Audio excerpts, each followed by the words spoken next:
Lawyer గారు, నా కొడుకు కోడలు చనిపోయిన తర్వాత మా ఆస్తికి వారసురాలుగా ఇందు అయింది. కాని ఆ ప్రమాదం జరిగే సమయానికి ఇందు చిన్నపిల్ల కావడంతోటి ఆస్తికి సంబంధించిన పవర్ ఆఫ్ అటార్నీ మొత్తం నా పేరుమీదుండేది. కాని బలవంతంగా నా నుండి ఆ రేఖ తన పేరు మీదకి మార్చుకుంది. అది పూర్తిగా ఇల్లీగల్ మేడం. అలా బలవంతంగా ఎవరు రాయించుకోకూడదు. ఇన్నాళ్ళు మీరు సైలెంట్గా ఎందుకున్నారు? అప్పుడు నాకున్న పరిస్థితులు వేరు. నా వాళ్లని కాపాడుకోవడానికి అలా చేశాను. 22 ఏళ్లుగా మా ఖర్చుల కోసం కంపెనీ నుండి ప్రతి నెలా వస్తున్న డబ్బు మొత్తం ఆ రేఖే తీసుకుంటోంది. దానివల్ల నా మనవరాళ్లకి అన్యాయం జరుగుతోంది. ఇది ఇంకా చాలా పెద్ద తప్పు మేడం. మీరు గనక కోర్టుకు వెళ్తే ఇన్నేళ్లుగా మీరు రాకుండా వాళ్ళు దోచుకున్న డబ్బులు మొత్తం తిరిగి మీకే కట్టాలని కోర్టు ఆర్డర్ ఇస్తుంది. లాయర్ గారు, వాళ్లు ఖర్చు పెట్టిన డబ్బులు తిరిగి రాకపోయినా పర్వాలేదు. ఇప్పుడు నా మనవరాలు మేజర్ కాబట్టి తన పేరు మీదకి ఆస్తి మొత్తం ట్రాన్స్ఫర్ అయ్యే వరకు పవర్ ఆఫ్ అటార్నీ కూడా నా మనవరాలికి వచ్చేలాగా కోర్టులో కేసు వేయండి. ఇది చాలా చిన్న కేసు మేడం. రేఖ గారు ఎంత ప్రయత్నించినా ఈ కేసులో నిలబడలేరు. వాళ్ళు చేసిన తప్పుకి శిక్ష కూడా పడవచ్చు. ఇందులో తప్పకుండా మీరే గెలుస్తారు. నాకిప్పుడు కావాల్సింది గెలుపు ఓటములు కాదు లాయర్ గారు, న్యాయం. ఇన్నేళ్లుగా నా మనవరాలికి జరుగుతున్న అన్యాయానికి ఇప్పుడు న్యాయం కావాలి. తప్పకుండా మేడం. ఈరోజే ఆ రేఖ గారి మీద కేసు వేస్తాను. తన పేరు మీద ఉన్న పవర్ ఆఫ్ అటార్నీ ఇందుగారి పేరు మీదకు వచ్చేలా చేస్తాను. థ్యాంక్యూ లాయర్ గారు. కాని ఒక ముఖ్యమైన విషయం. ఏంటి మేడం? కోర్టులో ఈ కేసు మాకు అనుకూలంగా వచ్చే వరకు ఈ విషయం బయటికి రాకూడదు. ముఖ్యంగా ఆ రేఖకి తెలియకూడదు. I know madam. వాళ్ళకి విషయం తెలిస్తే చాలా జాగ్రత్త పడతారు. కేసు పూర్తయ్యే వరకు ఎవరికీ తెలియనివ్వను. ఆ రోజు రేఖ అన్యాయంగా నా చేత ఎలా సంతకం పెట్టించుకుందో వాటికి సంబంధించిన డాక్యుమెంట్స్ ఇందులో ఉన్నాయి.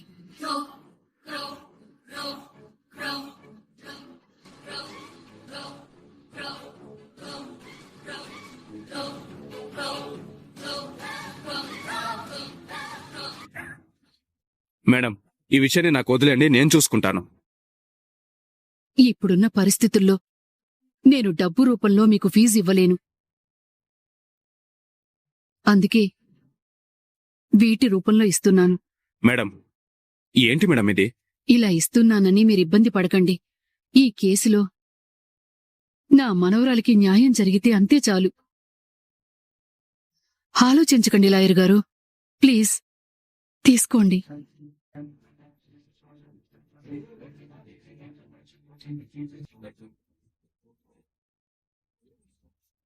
మీరేం కంగారు పడకండి మేడం, అంతా నేను చూసుకుంటాను. వస్తాను మేడం. ఆ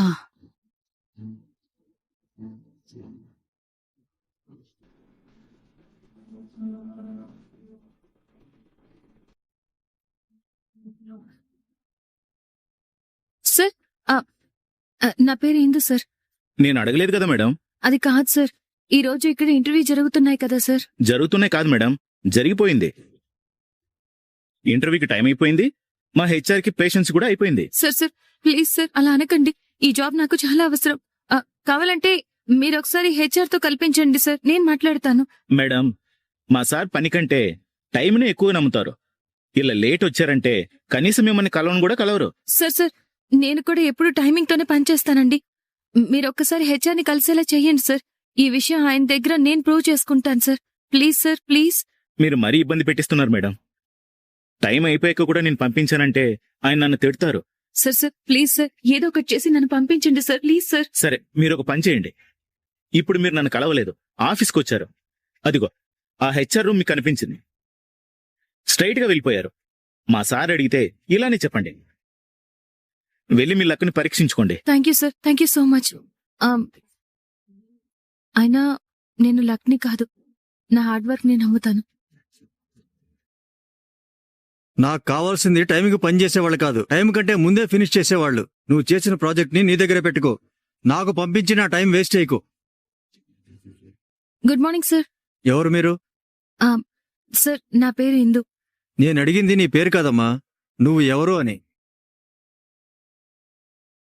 ఇంటర్వ్యూ కోసం వచ్చిన క్యాండిడేట్ని సార్. అయితే బయటికి వెళ్ళి రైట్ తీసుకుని లెఫ్ట్కి తలెత్తి చూడు. అది క్యాంటీన్ కదా సార్. అక్కడ నీలాంటి వాళ్ళ కోసమే పెద్ద వాల్ క్లాక్ పెట్టాం. వెళ్ళి టైం చూసుకోండి. అక్కర్లేదు సార్. నేను ప్రతిదీ టైంకి చేస్తాను.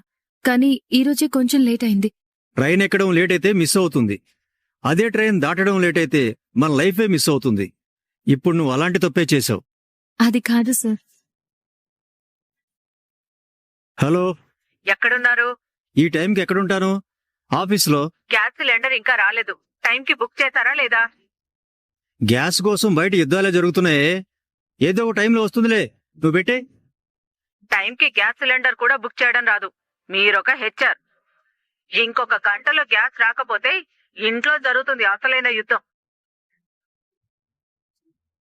చూసావమ్మా, నేను టైంకి బుక్ చేసిన గ్యాస్ రాలేదు. అది పొరపాటు.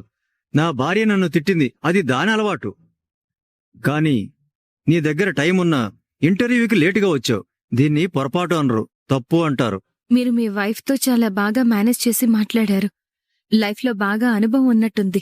లైఫ్లో చదివింది డిగ్రీ అయినా వైఫ్ మేనేజ్మెంట్లో మాస్టర్ చేశానులే.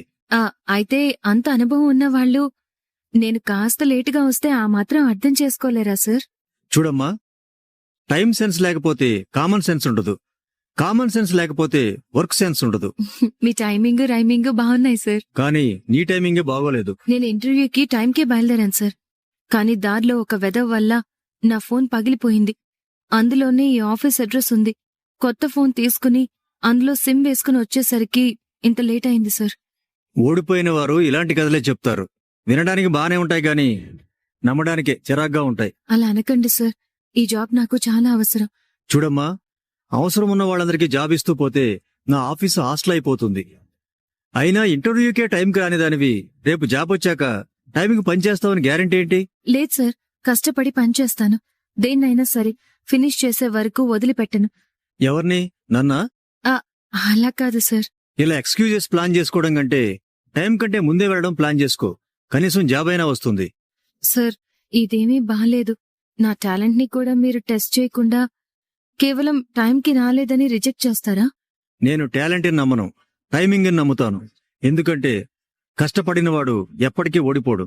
నేను కూడా కష్టపడే పనిచేస్తాను సార్. కానీ నువ్వు ఎక్కాల్సిన ఇంటర్వ్యూ అనే ట్రైన్ ఎప్పుడో స్టేషన్ వదిలి వెళ్ళిపోయింది. ఇక నన్ను వదిలేస్తే నేను వెళ్లి గ్యాస్ కోసం లైన్లో నిలబడాలి. అయితే జాబ్ లేదంటారా? ఉంది, కానీ నీలాంటి వాళ్ళకి ఇవ్వను అంటున్నా.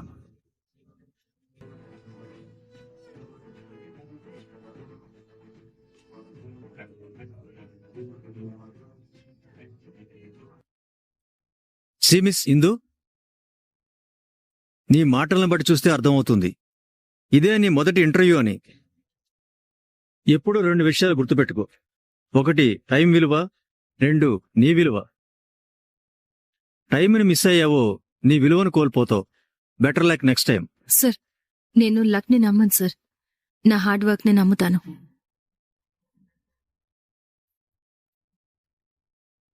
ఛ, అనవసరంగా ఏదో వల్ల జాబ్ పోయింది. ఇంకోసారి కనిపించాలి, అప్పుడు చెప్తా వాడి సంగతి. డీలుంది అంటూ తెగ ఊరించావు కదా. మా వాణ్ణి నీ ముందు నిలబెట్టాను. ఇప్పుడు చెప్పు, ఏంటా డీలు? లాస్ట్ టైం నడిచిన ల్యాప్టాప్ని నువ్వు 50,000కి అమ్మావని లక్కీ చెప్పాడు. కంగారు పడక రాజ్, దాంట్లో కమిషన్ అడగడానికి నేను నిన్ను పిలవలేదు. దేనికి పనికిరాని ఆ ల్యాప్టాప్ని 50,000కి అమ్మడం నాకు బాగా నచ్చింది. పాయింట్కి రా ఫస్ట్. నాకు తెలుసు నీకు టైం వేస్ట్ చేయడం ఇష్టం ఉండదని. నేనొక సాఫ్ట్వేర్ కంపెనీలో ఐటీ సపోర్ట్గా పనిచేస్తున్నా.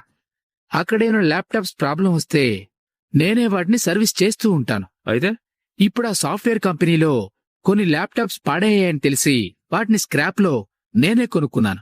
ఎందుకు కొనుక్కున్నావు? 25 ల్యాప్టాప్స్. ఇప్పుడు విషయం ఏంటంటే ఆ ల్యాప్టాప్స్ ని రిపేర్ చేద్దామని ట్రై చేశాను, కానీ వర్క్ అవ్వలేదు. ఇప్పుడు వాటినే వెతికిస్తాను. మీకున్న టాలెంట్కి వాటిని ఈజీగా అమ్మగలరు. రూపాయి పెడితే 10 రూపాయలు లాభం. అవి పనిచేస్తాయా? కష్టపడి ట్రై చేస్తే 48 అవర్స్ వర్క్ అయ్యేలా చేయగలను. ఆ తర్వాత ఇంకెప్పటికీ ఆనవవు. ఆ స్క్రాప్ తీసుకుని మేమేం చేస్తాం? ప్రైస్ ఎంత? మామ వేస్ట్ రా. నువ్వు ఆగరా. నువ్వు చెప్పు, ప్రైస్ ఎంత? ఒక్కో ల్యాప్టాప్ కి 3000.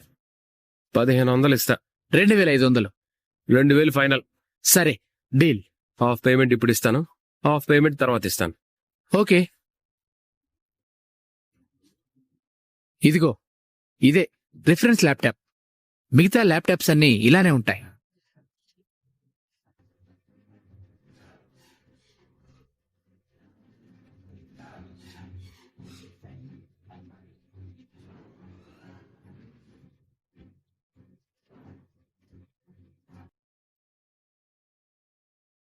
ఆన్ అవ్వట్లేదేంటి?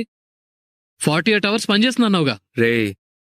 మనకు అవసరమైనప్పుడు మాత్రమే ఆ 48 అవర్స్ పని చేసేలా చేస్తాడు. నువ్వు స్మార్ట్ రాజ్, అందుకే వీటిని నీకమ్ముతున్నాను. అన్ని ల్యాప్టాప్స్ రేపే వర్క్ అవ్వాలి. రెడీ చేసి పెట్టు. అన్ని ఒకేసారి అమ్ముతావా? ప్రాబ్లమ్స్ ని ఇన్స్టాల్మెంట్ లో ఎప్పుడూ సాల్వ్ చేయకూడదు. హోల్సేల్ గా అన్ని కలిపి ఒకేసారి అమ్మేస్తా. అయితే టైం వేస్ట్ చేయడం ఎందుకు? వెంటనే పని మొదలు పెడతాను. ల్యాప్టాప్ ఇవ్వండి. తీసుకో.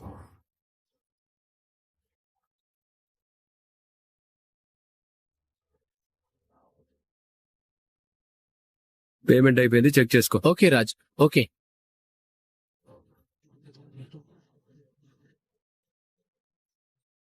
అసలు ఈ ప్లాన్ ఏంట్రా? అన్ని ల్యాప్టాప్స్ ఒకేసారి ఎలా అమ్ముతాం? ZLX లో ఒక్కొక్క ల్యాప్టాప్ పోస్ట్ చేసి ఒక్కొక్కడికి అమ్మేసరికి మినిమం 5 రోజులు పడుతుంది. అలాంటిది 25 ల్యాప్టాప్స్ అంటే అన్ని ల్యాప్టాప్స్ అమ్మాలంటే చీట్ చేస్తే సరిపోదు. స్కామ్ చేయాలి, ప్లాన్ చేసి అమ్మేయాలి. స్కామా? అసలు ఈ ప్లాన్ ఏంట్రా? ఈ రోజుల్లో ప్రతి ఒక్కడు ఇంట్లో ఉండి ఈజీగా డబ్బు ఎలా సంపాదించాలో ఆలోచిస్తాడు. అలాంటి వాళ్లే మన టార్గెట్. ఈ రోజు మనం సోషల్ మీడియాలో ఓ పోస్ట్ పెట్టబోతున్నాం. ఇంట్లోనే ఉంటూ నెలకి 50,000 సంపాదించే సువర్ణ అవకాశం అని చెప్తాం. దానికి మనమే ల్యాప్టాప్స్ ఇస్తామని 25 మందికి గోల్డెన్ ఆపర్చునిటీ అనే ఆశ చూపిస్తాం. దీనివల్ల మనకేం లాభం వస్తుందిరా? నెలకు 60,000 ఎక్కడి నుంచి తీసుకొస్తాం? అంటాంరా, ఇచ్చేస్తావా ఏంటి? మనం ల్యాప్టాప్ ఇవ్వాలంటే సెక్యూరిటీ డిపాజిట్ కింద 20,000 కట్టాలని చెప్దాం. 25 ల్యాప్టాప్స్ కి 5 లక్షలు వస్తుంది. వాళ్ళకి ల్యాప్టాప్ ఎలాగో ఇస్తున్నాం కదా అని 20,000 కట్టడానికి ఎవ్వరూ వెనకాడరు. ఆ ల్యాప్టాప్ ఇంటికి తీసుకెళ్లాకే అర్థమవుతుంది అది దేనికి పనికిరాదని. వాళ్ళు ఇచ్చిన డబ్బులకి మనం ల్యాప్టాప్ ఇస్తున్నాం కాబట్టి ఎవరూ గొడవ చేయడానికి కూడా అవకాశం ఉండదు, అంతే కదా? ఎగ్జాక్ట్లీ. 50,000తో 5 లక్షల ప్లాన్ అదిరిపోయింది మావా. ఇంకెందుకు లేటు, పద సోషల్ మీడియాలో పోస్ట్ పెట్టా.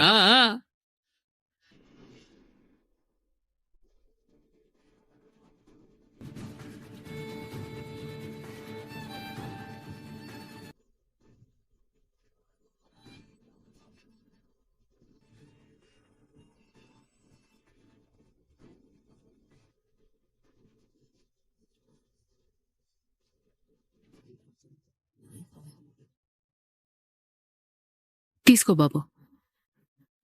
నానమ్మా, ఎక్కడికెళ్ళొస్తున్నావు నానమ్మా? ఇప్పుడు దీనికి లాయర్ని కలవడానికి వెళ్ళానంటే ఇప్పుడు అవన్నీ ఎందుకని గొడవ చేస్తుందేమో. గుడికి వెళ్ళాను. గుడికి వెళ్ళింది కూడా గుర్తు చేసుకుని చెప్పాలా? వయసు అవుతోంది కదా, మతిమరుపు పెరిగినట్టుందిలే. ఇంతకీ నీ ఇంటర్వ్యూ ఏమైంది? లేటుగా వెళ్ళాను, ఇవ్వను వెళ్ళిపో అన్నారు. లేటుగా ఎందుకెళ్ళావు? ఒకడు తగులోళ్లే, జిడ్డుకి తక్కువ బంకకెక్కువ అన్నట్టు ప్రతిసారి వాడి వల్లే ఏదో ఒకటి జరుగుతుంది నానమ్మా. ఎవరతను? అతని పేరు ఏదో ఉందిలే, గుర్తులేదు. అయినా ఏదో పేరు మనకెందుకులే. పద, ఆలస్యం అయితే ఆంటీకి డౌట్ వస్తుంది. అవునవును, పద పద.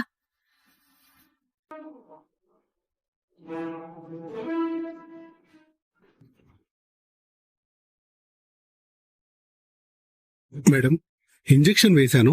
సుభాష్ గారి కండిషన్ ఇప్పుడు బానే ఉంది. థ్యాంక్ యూ డాక్టర్, మీరు వెళ్ళండి.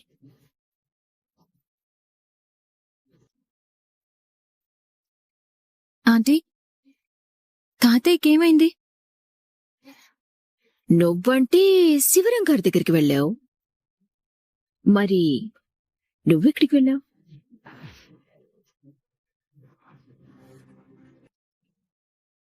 అది గుడికి వెళ్ళాను. దానికి డాక్టర్ రావడానికి సంబంధం ఏంటి? మీరిద్దరూ అలా బయటికి వెళ్ళిపోతే పాపం మరి అంకుల్ ఎవరు చూసుకుంటారు? తనకి ఎంత ఇబ్బంది అయిందో తెలుసా? అసలేమైందో ముందు చెప్పు. అంకుల్ కి బ్రీతింగ్ ప్రాబ్లం వచ్చింది.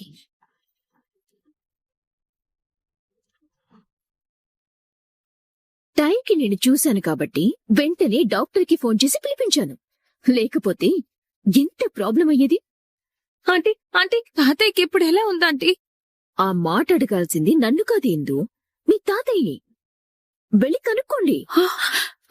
తాతయ్య తాతయ్య ఏమండి? తాతయ్య ఏమండి? తాతయ్య ఏమండి?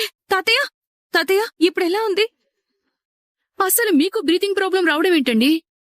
తాతయ్య అలా ఎందుకయిందో డాక్టర్ గారిని అడిగారా? అసలు మీరేం మాట్లాడుతున్నారో నాకు అర్థం కావట్లేదమ్మా. నాకు బ్రీతింగ్ ప్రాబ్లం రావడం ఏంటి?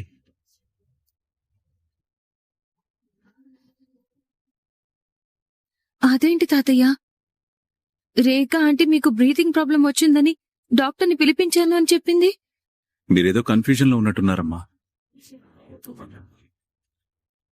రేఖ డాక్టర్ని తీసుకొచ్చిన మాట నిజమే, కానీ నాకు బ్రీతింగ్ ప్రాబ్లం అయిందని కాదు.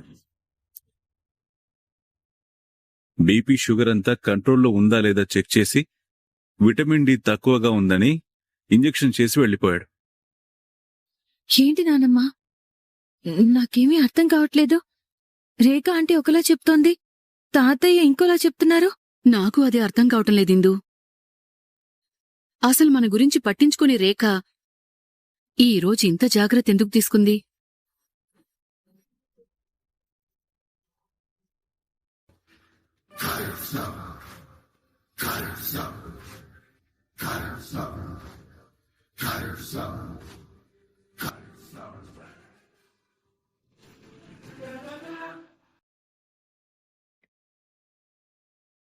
రేఖా, నేను చూసింది విన్నది అంతా నిజమేనా? వాళ్ళని చూస్తేనే నీకు పడదు కదా, అలాంటిది ఆ ఆ ముసలోడి కోసం నువ్వు డాక్టర్ని పిలిపించావా? అవును.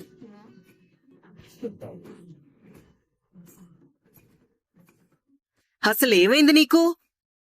సడన్ గా వాళ్ళ మీద నీకింత ప్రేమ పుట్టుకొచ్చిందేంటి? సరిగ్గా 5 సెకండ్లలో నీకు అర్థమవుతుంది.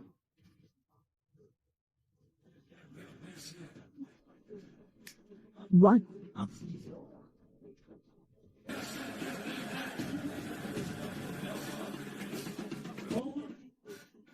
2.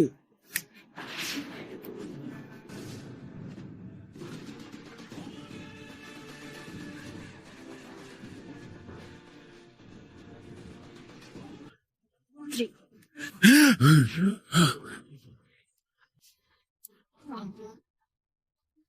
తాతయ్య ఏమండి? తాతయ్య ఏమండి? తాతయ్య ఏమండి? తాతయ్య ఏమైంది? ఏమండి? తాతయ్య తాతయ్య ఏమండి?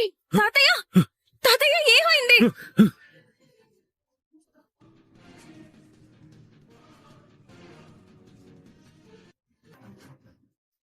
Four.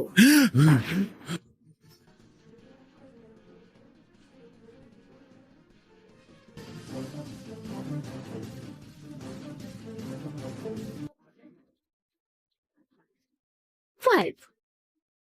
ఆంటీ ఆంటీ ఆంటీ తాతయ్య కూపిరి ఆంటీ లేదా ఆంటీ? చాలా ఇబ్బంది పడుతున్నారు ఆంటీ, హాస్పిటల్కి తీసుకెళ్ళాలి.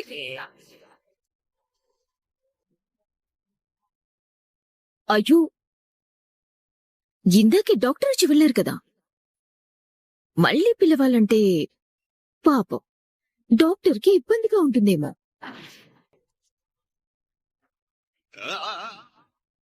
అవతల ఆయనకి ప్రాణం మీదకి వచ్చింది అంటే డాక్టర్కి ఇబ్బంది అంటావేంటి? నీ వల్ల కాదు అంటే చెప్పు, మేమే హాస్పిటల్కి తీసుకెళ్తాము. అలాగే, తప్పకుండా తీసుకెళ్ళండి. కార్తో పాటు డ్రైవర్ని కూడా ఇస్తాను. జాగ్రత్తగా తీసుకెళ్ళండి. వెళ్ళండి. ఒక్క నిమిషం.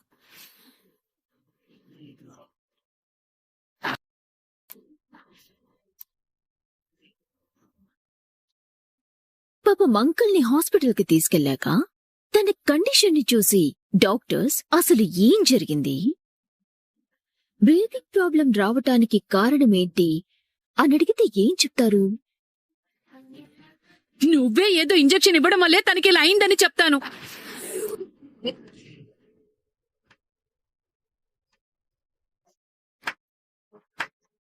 గుడ్, వెరీ గుడ్, చాలా బాగా గెస్ చేసావండి.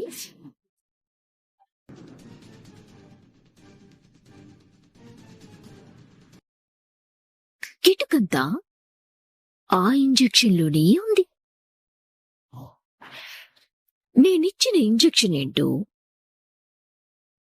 దానికి వాడాల్సిన యాంటీడోస్ ఏంటో చెప్పకపోతే డాక్టర్లు కూడా అంకుల్ని కాపాడలేరు.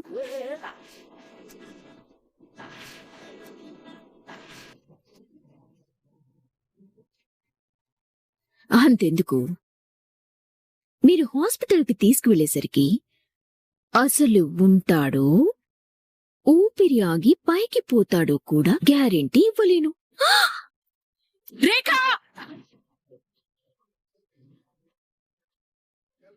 అరవకు ఆంటీ, అరవకు.